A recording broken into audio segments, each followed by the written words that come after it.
Hey, what's up, guys? Fox 54 Weather Impact Chief Meteorologist Jordan Dressman. Let's talk about tornadoes. We tend to talk about tornadoes a lot, but they have a large impact on society here across North Alabama, Southern Middle Tennessee. And maybe what I'm about to say for today's weather fact is a bit obvious, but maybe if you're new to the area, maybe you came here from the Midwest, maybe you came here from the Great Plains, I'm going to tell you something that's a bit new.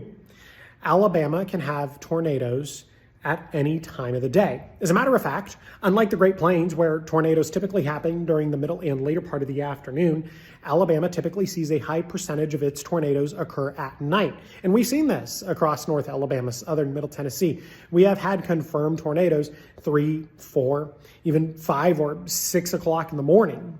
And that's one of the reasons tornadoes are so incredibly dangerous across the Tennessee Valley, especially because they happen at night. People are asleep, so you're not going to get alerts as quickly enough. The visibility is also poor. It's hard to see a tornado at night. And when it comes to warnings, well, you're going to rely very heavily on your phone. It's going to be much harder to get them. So be mindful of that, especially if you are new to the area. Welcome to the area, but then also just understand in your severe weather preparations, tornadoes can happen at any time of day. Have a good one.